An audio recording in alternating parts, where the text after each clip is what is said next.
네, 마가복음 성경 공부 41번째 시간이고요. 오늘은 마가복음 12장 13절에서 17절까지 말씀을 가지고 하나님과 가이사라는 제목으로 하나님 말씀을 배우도록 하겠습니다. 그리고 중보기도로 들어가도록 하겠습니다. 마가복음 19절 같이 읽어보겠습니다. 인자가 온 곳은 섬김을 받으려 함이 아니라 도리어 섬기려 하고 자기 목숨을 많은 사람의 대속물로 주려 함이니라. 마가복음 10장 45절입니다. 네, 우리가 지금 예수님의 마지막 일주일을 살펴보고 있습니다. 마가복음 11장부터 16장까지가 예수님의 마지막 일주일과 부활하시고 승천하시는 장면까지의 기록이 되겠는데요. 예수님 예루살렘에 입성하시면서 어린 나귀를 타고 성에 들어가시게 되죠. 그리고 성전을 둘러보고 나오셔서 그 다음날 아침에 다시 성전으로 가는 길에 무화과 나무를 저주하는 사건이 있었고요. 그리고 성전을 정결케 하시면서 내 아버지의 집은 만민이 기도하는 집이다라는 말씀을 하셨습니다. 그로 인해서 예수님과 종교 정치 지도자들 사이에 논쟁이 붙게 되죠. 무슨 권위로 누가 너에게 권위를 줘서 이런 일을 행하느냐라는 논쟁이 있었고요. 예수님께서 이어서 포도밭 농장 주인 비유로 말씀을 하셨고요. 그리고 이어서 오늘 우리가 배우게 될 가이사의 것은 가이사에게, 하나님의 것은 하나님에게라는 말씀을 가지고 또 논쟁을 벌이는 장면입니다. 이렇게 예수님의 마지막 일주일을 계속해서 살펴보고 있고요. 오늘 본문으로 바로 들어가도록 하겠는데요. 마가복음 12장입니다. 제가 이거 마지막 부분이 틀렸네요. 12장 13절부터 17절까지인데요. 네, 죄송합니다. 우리 13절부터 17절까지 말씀인데요. 우리 짧으니까 같이 읽어보도록 하겠습니다. 그들이 예수의 말씀을 책잡으려 하여 바리새인과 헤롯 땅 중에서 사람을 보내매 와서 이르되 선생님이여 우리가 아노니 당신은 참되시고 아무도 꺼리는 일이 없으시니 이는 사람을 외모로 보지 않고 오직 진리로서 하나님의 도를 가르치심이니이다. 가이사에게 세금을 바치는 것이 옳으니까 옳지 아니하니까 우리가 바치리까 말리까 한데 예수께서 그 외식함을 아시고 이르시되 어찌하여 나를 시험하느냐 데나리온 하나를 가져다가 내게 보이라 하시니 가져왔거늘 예수께서 이르시되 이 형상과 이 글이 누구의 것이냐 이르시되 가이사의 것이니이다. 이에 예수께서 이르시되 가이사의 것은 가이사에게 하나님의 것은 하나님께 바치라 하시니 그들이 예수께 대하여 매우 놀랍게 여기더라. 자, 이 말씀을 중심으로 가이사의 것은 가이사에게 하나님의 것은 하나님에게 라는 뜻에 대해서 배워보도록 하겠습니다. 오늘 말씀 13절을 보니까요. 다시 한번 읽어보면 그들이 예수의 말씀을 책잡으려 하여 그러니까 올무에 빠뜨리려고 했던 것이죠. 그래서 바리새인과 헤롯 땅 중에서 사람을 보냈다라고 되어 있는데요. 먼저 헤롯 땅에 대해서 좀 알아보도록 하겠습니다. 헤롯 땅. 헤롯 땅은 그 당시 헤롯의 왕권을 지지하는 정치 세력이었습니다. 헤롯의 왕권이라고 하면 우리가 흔히 알고 있는 헤롯 대왕도 있고요. 헤롯의 아들들이 있죠. 헤롯 안티파스도 있고 아켈라오도 있고 빌립도 있고요. 그런 헤롯 왕권을 지지하는 정치 집단이 되겠고요. 그러면서 이들은 동시에 로마 제국을 지지하는 어떤 정치 세력이 되겠습니다. 헤롯 왕권, 특별히 헤롯 대왕이 유대 땅을 다스리면서 그가 이룬 업적 중에 가장 큰 업적이라고 할 수 있는 것은 성전을 건축하는 것이었죠. 46년 동안 성전을 건축했다. 요한복음 2장에 나와 있기도 한데요.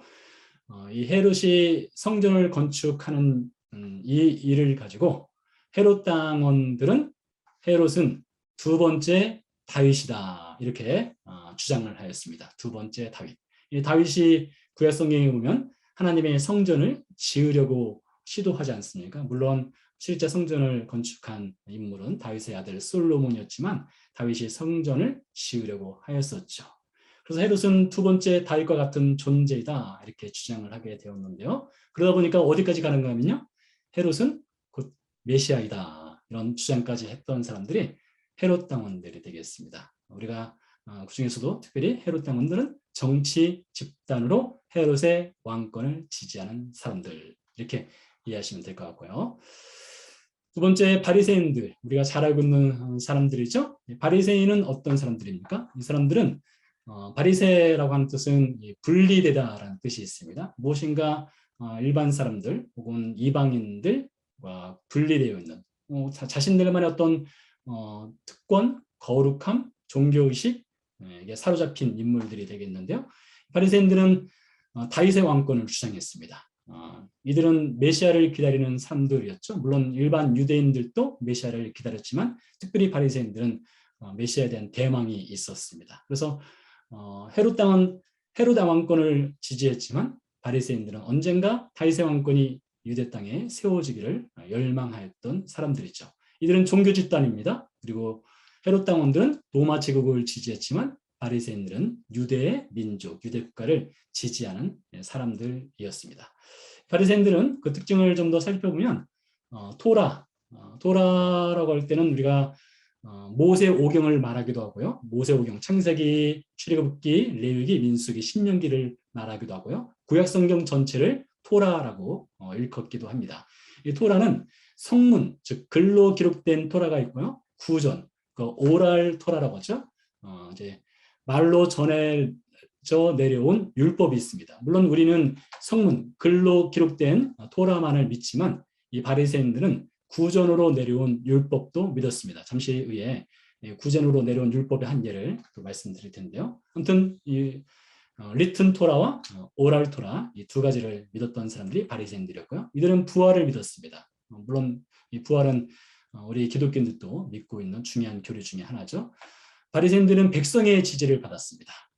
그러니까 일반 대중은 바리새인들을 지지했고요. 헤롯 당들을 백성들은 그렇게 크게 지지를 하지 않았습니다. 왜냐하면 헤롯 당들은 로마 제국을 지지하는 일종의 그 유대인들 입장에서 볼 때는 배신자에 속하는 사람들이었죠. 이 바리새인들은 종교 정치 영향력이 대단했습니다. 바리새인들은 약 예수님 시대 당시에 6천 명 정도가 있었는데요. 그 숫자는 많지 않았지만 종교적인 영향력, 정치적인 영향력, 백성의 지지를 등에 업고 종교 정치 영향력이 컸던 사람들이 바리새인들이 되겠습니다. 구전율법의 한 예를 보면요. 이런 예가 있습니다. 마가복음 7장 3절인데요. 같이 한번 읽어보겠습니다. 바리새인들과 모든 유대인들은 장로들의 전통을 지켜 손을 잘 씻지 않고서는 음식을 먹지 아니하며, 여기 보니까 장로들의 전통이라는 뜻이 말이 있죠. 바로 이 장로들의 전통이 구전으로 내려온 율법이 되겠습니다. 그러니까 장로들의 전통, 그러니까 성경 리턴 토라가 아니라 오랄 토라에 의하면 손을 씻고서 음식을 먹는 어떤 정결 의식, 정결 예식을 지켜야 한다는 그런 구전으로 내려온 율법을 바리새인들은 철저히 지켰다는 것이죠. 바리새인들이 지키다 보니까 당연히 바리새인들로부터 종교 교육을 받는 일반 유대인들도 구전율법 혹은 장로들의 전통을 지켜왔죠. 또 바리새인들은 어떤 것을 지켰을까요? 누가복음 18장 말씀인데요. 같이 한번 읽어보겠습니다. 나는 다른 사람들 곧 토색, 불의, 간음을 하는 자들과 같지 아니하고 이 세리와도 같지 아니함을 감사하나이다. 여기까지 보니까 이 바리새인들은 매우 도덕적인 삶을 살았다는 것을 볼 수 있고요. 이어서 보면 나는 일에 2번씩 금식하고 또 소득의 11조를 드리나이다. 매우 종교적으로도 상당히 열심히 있었다는 것을 또 볼 수 있습니다. 근데 이 바리새인들을 예수님께서는 굉장히 책망을 많이 하셨습니다. 특별히 마태복음 23장에 보면 아주 신랄하게 예수님께서 비판하는 것을 볼 수 있는데요. 읽어보겠습니다. 화 있을진저 외식하는 서기관들과 바리새인들이여, 너희가 박하와 회양과 근처의 11조는 드리되 율법에 더 중한 바 정의와 긍휼과 믿음은 버렸도다. 그러나 이것도 행하고 저것도 버리지 말아야 할지니라. 근처에 11조로 드리고 박하도 드리고 회양도 드렸지만은 정의와 긍휼과 믿음은 버린 사람들이 바리새인들이었고, 그로 인해서 예수님께서 화 있을진저 외식하는 서기관 바리새인 이렇게 말하는 것을 볼 수 있습니다. 이 서기관들도요 바리새인 그룹에 속한 사람들이 되겠습니다. 특별히 스크라이브들은 글을 쓰는 사람들이죠. 바리새인 중에서도 글을 쓰고 또 토라를 필사하는 역할을 하는 사람들이 서기관들이 되겠습니다. 자, 그래서 헤롯 당들과 이 바리새인들을 보면 이 정치 색깔이나 종교적인 색깔이 매우 다른 것을 볼 수 있습니다. 자, 그런데요, 이렇게 정치 색깔이 다른 이 두 집단이 어떻게 됩니까? 마가복음 3장 6절 말씀에 보니까 바리새인들이 나가서 곧 헤롯 당과 함께 어떻게 하여 예수를 죽일까 의논하니라. 예수님을 죽이려는 시도를 할 때는 이렇게 서로 그 좌파 우파라고 할 수 있을까요? 완전히 색깔이 다른 두 집단이 하나로 똘똘 뭉쳐 있는 것을 볼 수 있습니다. 약한 일을 할 때는 이렇게 바리새인과 헤롯 당이 자신들의 철학이라든가 사상이라든가 종교적인 색채, 정치적인 색채를 다 버리고 예수님을 죽이려 시도하는 것을 볼 수 있습니다. 잠시 곁길로 가서요. 이 헤롯 당은 그 라틴어로 헤로디아니라고 있습니다. 헤로디아니. 헤로디아니 뒤에 아니가 붙으면 이아니가 붙으면 헤롯을 지지하는 사람들 이런 뜻이 되겠고요. 카이세리아니 여러분 어떤 뜻일까요? 카이세리아니 가이사겠죠? 가이사. 가이사를 지지하는 사람들, 가이사를 따르는 사람들이 되겠습니다. 가이사는 로마 황제가 되겠죠? 또 폼페니아니라는 말이 있었습니다. 라틴어에 폼페니아니. 여러분 폼페이 아시죠? 그 삼두 정치를 했던 로마 역사에 보면요, 인물 중에 한 인물이죠. 폼페이를 따르는 사람들이 되겠습니다. 자, 이것은 없는 용어인데요. 제가 만들어봤습니다. 파리세이아니. 어떤 뜻일까요? 바리새인들을 따르는 사람들이 되겠습니다. 바리새인들을 따르는 사람들. 자, 마지막에 뭐가 나올 수 있을까요? 헤로디아니, 카이세리아니, 폼페이아니, 파리세이아니. 네, 마지막은 뭐가 나올까요?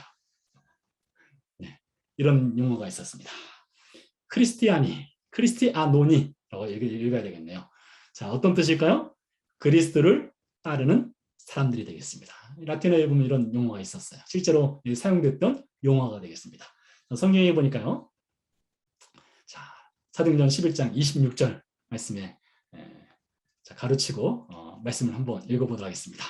만남에 안디옥에 데리고 와서 둘입니다. 제가 오늘 정신이 없어서 이렇게 글씨를 틀리네요.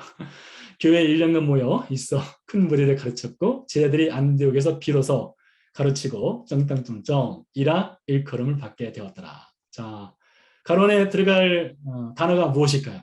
헤로디아니, 카이세리아니, 폼페이아노니, 파리세니아니, 힘드네요. 크리스티아노니. 어떤 단어가 들어갈까요? 그리스도인 들어가죠? 그리스도인. 안디옥에서 비로소 그리스도인이라 일컬음을 받게 되었더라. 자, 이 바나바와 바울이 안디옥에 가서 교회를 개척하게 되죠. 이방의 땅인 수리아 안디옥에서 교회를 개척하게 되고 거기서 복음을 전해서 많은 사람들이 예수님을 믿고 예수님의 제자가 되었습니다. 그때 처음으로 이 안디옥에 있는 이방인들을 향해서 그리스도를 따르는 사람들이라고 해서 크리스티아노니라는 용어가 별명이 붙여지게 되었습니다. 자, 한 구절 더 보도록 하겠습니다. 아그리빠가 바울에게 이르되 네가 적은 말로 나를 권하여 공공공공이 되게 하려 하는도다. 어떤 단어가 들어가야 될까요?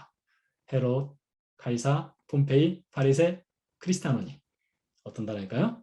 이건 역시 그리스도인이 되겠습니다. 아그리빠가 바울에게 이르되 네가 적은 말로, 이 적은 말이라고 해서 바울이 복음을 전했었습니다. 아그리빠에게 복음을 전하여 나를 권하여 그리스도인이 되게 하려 하는도다 라고 했습니다. 그래서 실제 예수님을 따르는 사람들을 그 당시에는 크리스티아노니 이렇게 불렀습니다. 자, 다시 본문으로 들어가도록 하겠습니다. 본문으로 들어가서 이제 이 바리새파 사람들과 헤롯 땅 사람들이 예수님을 올무에 빠뜨리기 위해서 와서 이제 질문을 하죠. 가이사에게 세금을 바치는 것이 옳으니까 옳지 아니하니까 라고 했습니다. 여기서 말하는 세금은 어떤 세금일까요?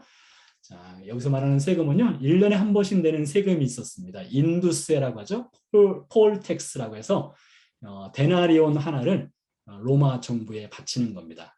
일종의 인두세니까 이것은 인구 센서스랍니다. 인구 조사도 하고 모든 이스라엘 백성들은 로마 정부에 인두세를 데나리온 하나.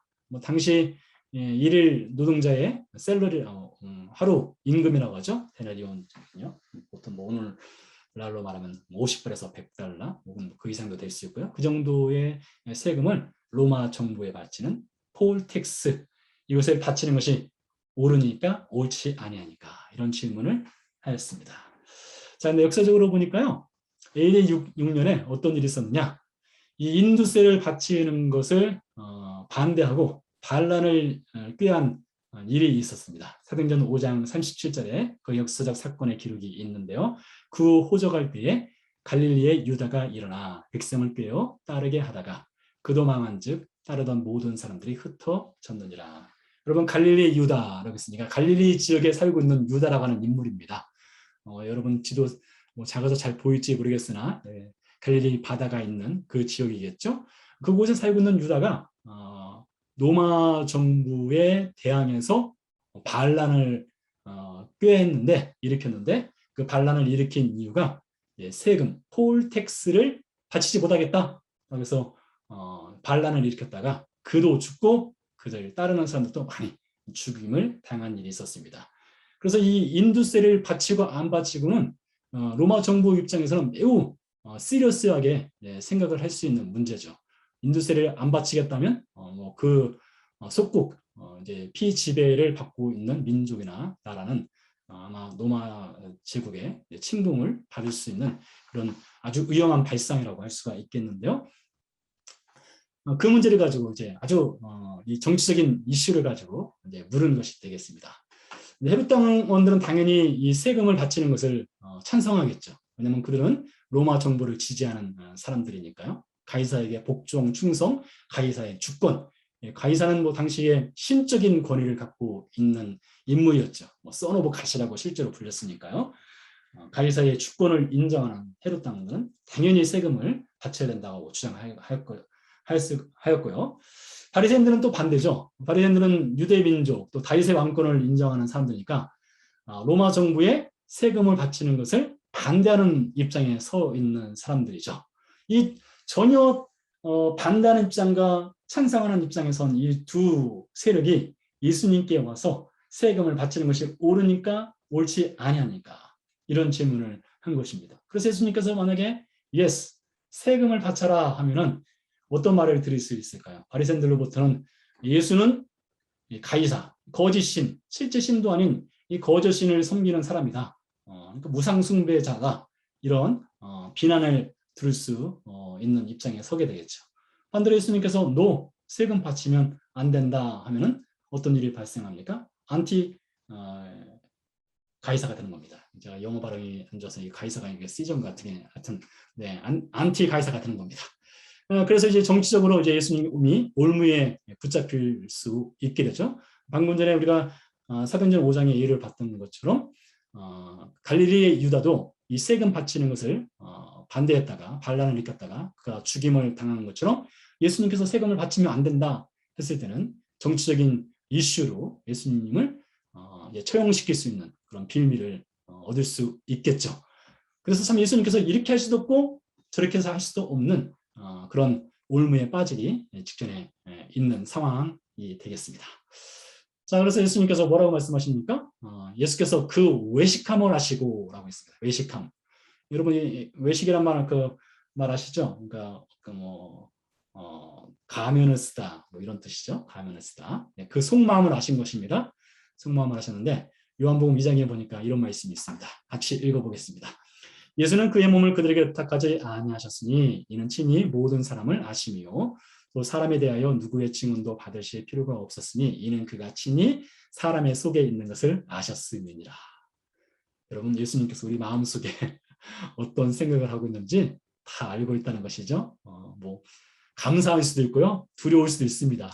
우리 마음을 다 아시니 우리가 인생을 살아가면서 얼마나 공고한 인생을 살아가고 있는지 예수님이 또 긍휼히 보실 수도 있고요. 또 우리 안에 외식함이 있다면 또 예수님께서 그걸 또 아셔요. 예수님께서 이 바리새인과 헤롯 땅의 외식함, 그 안에 예수님을 시험하고자 하는 그 마음이 있다는 것을 이미 아셨다는 것이죠. 자, 그래서 어떻게 합니까? 예수님께서 데나리온 하나를 가져다가 내게 보이라 했습니다. 여러분들께서 지금 보시는 것은 금색으로 된 것은 데나리온이 되겠습니다. 그리고 오른편에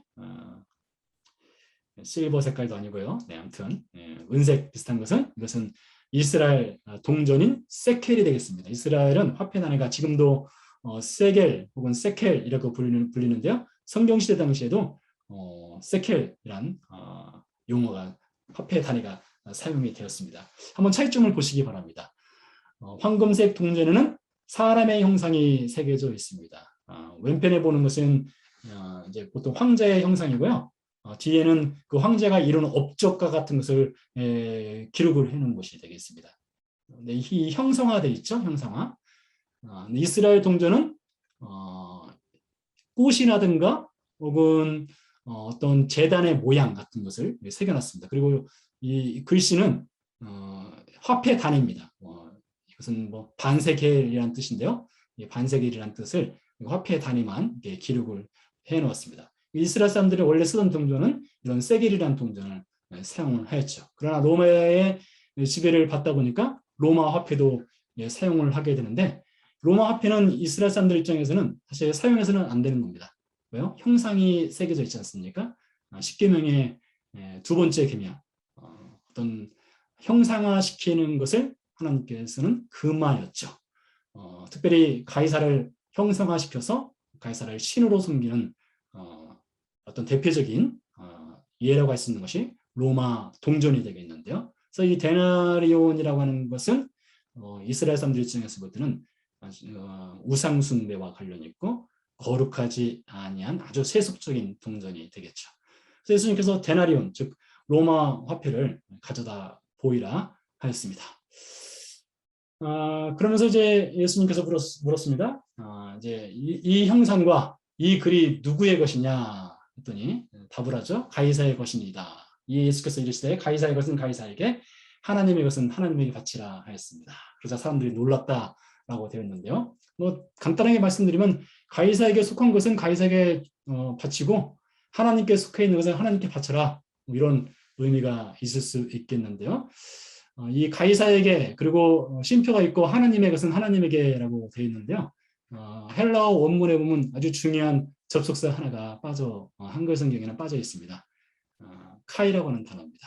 이 카이라고 하는 단어는 and 혹은 but입니다. 가끔은 이 접속사가 굉장히 이 중요한 이 포인트를 갖고 있을 수도 있어요.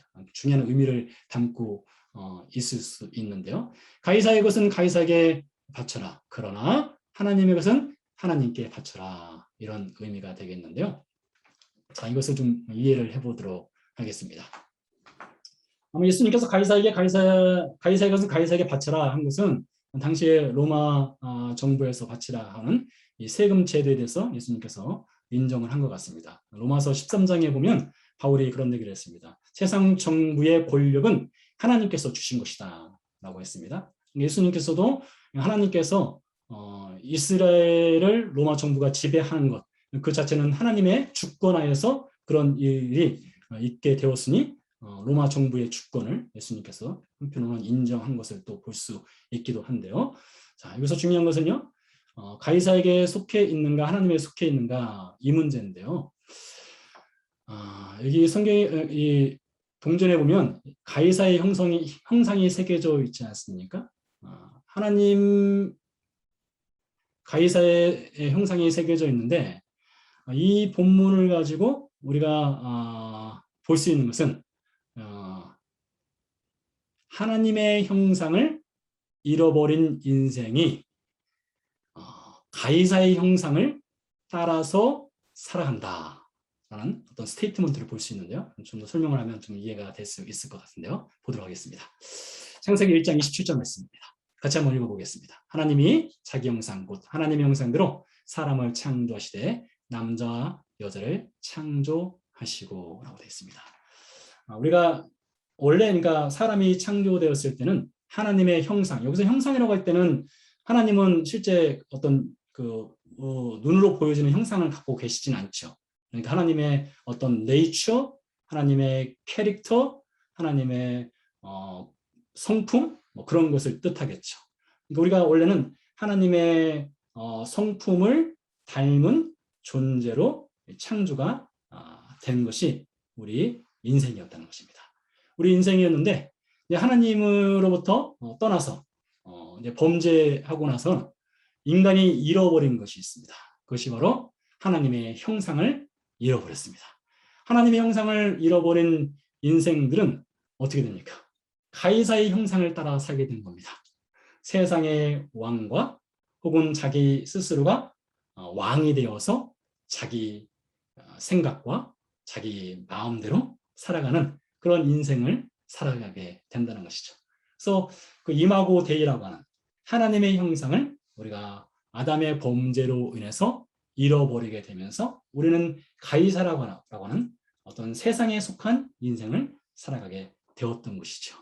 자, 그러니까 너희가 세상에 속해 있으면 세상 사람처럼 살아라 이것입니다. 그러나 이 카이라고 하는 단어를 통해서 그러나 너희가 하나님께 속해 있다면 하나님의 형상을 닮은 사람으로 살아가라 이런 뜻으로 이해할 수가 있겠는데요. 자, 로마서 8장 말씀을 읽어보겠습니다. 하나님이 미리 아신 자들로 또한 그 아들의 형상을 본받게 하기 위하여 미리 정하셨으니 이는 많은 형제 중에서 맏아들이 되게 하려 하심이니라. 자, 우리가 예수님을 믿게 되면요 어떤 것이 회복될까요? 로마서 8장에 보니까 그 아들의 형상을 본받게 하기 위하라고 되어 있습니다. 그 아들의 형상, 즉 하나님의 형상이죠. 우리가 예수님을 믿게 되면 잃어버렸던 하나님의 형상이 회복되는 것입니다. 그러니까 하나님의 본성, 하나님의 성품, 하나님의 캐릭터가 회복되는 것이에요. 예수 그리스도의 십자가 사건을 통해서요. 그래서 그 예수 그리스도의 십자가 사건을 통해서 이제 더 이상 우리는 가이사에게 속해 있는 사람들이 아니라 하나님에 속한 인생들로 살아가게 된다는 것이죠. 하나님의 형상이 회복되었으니까요. 자, 한 구절 더 보도록 할까요? 우리가 다 수건을 벗은 얼굴로 거울을 보는 것 같이 주의 영광을 보매 그와 같은 형상으로, 즉 하나님의 형상입니다. 하나님의 형상으로 변화되어 영광에서 영광에 이르니 곧 주의 영으로 말미암음이니라. 자, 이렇게 예수님의 십자가 사건 이후에 우리에게 회복되는 하나님의 형상으로 변화되는 것을 바울도 이야기하는 것을 볼 수 있습니다. 그래서 예수님께서 이 헤롯 당원들과 바리새인들이 데나리온 동전을 가져왔을 때에 너희가 가이사에게 속한 형상이라면 가이사를 따라가고 하나님의 형상에 속한 사람들이라면 하나님의 형상을 받은 사람으로 살아가야 된다. 그렇게 말씀하신 것이죠. 자, 그래서 이 밭이라고 하는 단어가 이 중간에 있다라고 말씀드렸는데요. 이 밭이라고 하는 단어가 굉장히 중요한 의미를 갖고 있다는 것입니다. 이 가이사에게 속해 있는가, 하나님에게 속해 있는가, 그것을 가름하는 단어라고, 전치사라고 할 수가 있겠죠. 자, 그래서요, 정리하면 이렇습니다. 우리는 원래 하나님의 형상을 상실한 인생들이었습니다. 로마서 1장 23절 말씀인데요. 같이 읽어보겠습니다. 썩어지지 아니하는 하나님의 영광을 썩어질 사람과 새와 짐승과 기어다니는 동물 모양, 즉 형상이죠. 형상의 우상으로 바꾸었느니라. 우리가 요즘 호세아서를 통해서 우상 숭배에 대해서 말씀을 또 듣고 있는데요. 꼭 동물 모양의 형상이나 새나 짐승의 모양의 형상이 아니라도 하나님보다 우선순위에 두고 하나님보다 더 가치 있게 여기는 것, 그 모든 것들이 형상화된 혹은 비형상화된 우상이었던 것이죠. 그러니까 하나님으로부터 떠난 인생은 전부 다 이 형상화된 혹은 비형상화된 우상 숭배자로서 살아가는 것입니다. 자, 그런데 어떤 사건이 있었습니까? 십자가 사건이 있었습니다. 이 십자가 사건이 있게 됨으로써 또 하나의 밭이 나옵니다. 자, 에베소 2장 4절 말씀 읽어보겠습니다. 긍휼이 풍성하신 하나님이 우리를 사랑하신 그 큰 사랑을 인하여 허물로 죽은 우리를 그리스도와 함께 살리셨고 너희는 은혜로 구원을 받은 것이라 했습니다. 자, 에베소 2장 4절 이전에 1절부터 3절까지는 로마서 1장 23절과 비슷한 내용입니다. 허물과 죄로 죽은 인생에 대해서 이야기하죠. 진노의 자식으로, 마귀의 자식으로 살아가던 우리 인생을 말하고 있죠. 그러면서 바울이 에베소 2장 4절을 시작하면서 밭이라고 하는 단어를 시작합니다. 그러나 긍휼에 풍성하신 하나님이, 이 밭이라고 하는 단어가 바로 십자가를 상징한다고 할 수가 있겠죠. 이 십자가 사건을 통해서 긍휼에 풍성하신 하나님의 사랑이 우리를 사랑하신 그 큰 사랑을 인하여 허물로 죽은 우리를, 즉 하나님의 형상을 잃어버린 우리를 그리스도와 함께 살리셔서 무엇을 회복하셨어요? 하나님의 형상을 회복시켜 주셨다 이것이죠. 자, 그래서 우리는 어떤 인생을 살아가는 것입니까? 이런 인생을 살아갑니다. 같이 읽어보겠습니다. 모든 무릎을 예수의 이름에 꿇게 하시고 모든 입으로 예수 그리스도를 주라 시인하여 하나님 아버지께 영광을 돌리게 하셨느니라. 빌립보서 2장 10절, 11절 말씀. 하나님의 형상을 회복한 인생이 바로 우리 그리스도인입니다. 크리스티노아니. 네. 발음 안 좋은 거 이해하십시오. 우리는 그리스도인으로 이제 부름을 받았습니다. 그래서 우리는 하나님의 형상이 회복됐고요. 하나님의 주권을 우리의 삶의 모든 순간순간에 인정하며 살아가는 것이 우리 그리스도인입니다. 이 말씀을 준비하면서 이런 생각을 해봤어요. 하나님의 주권을 인정하는 삶을 살아가는 것이 얼마나 행복한가. 제가 돈의 주인이 저라면 정말로 고민하고 갈등할 일이 많을 것 같은데 돈의 주인이 하나님이시니까 별로 고민할 게 없더라고요. 갈등할 게 없더라고요. 건강의 주인도 하나님이시니 별로 고민할 것이 없습니다. 하나님의 주인이시니까요. 하나님의 주권대로 인정하고 받아들이고 그분의 뜻대로 살아가면 되겠다. 이런 생각이 들게 됐습니다. 여러분 기억하십시오. 여러분은 지금 가이사에게 속한 인생이 아닙니다. 우리 모든 그리스도인은 이 마시라고 하는 십자가 사건을 통해서 하나님의 형상을 회복했습니다. 그래서 우리의 모든 일상은 하나님의 주권을 인정하고 살아가는 그리스도인입니다.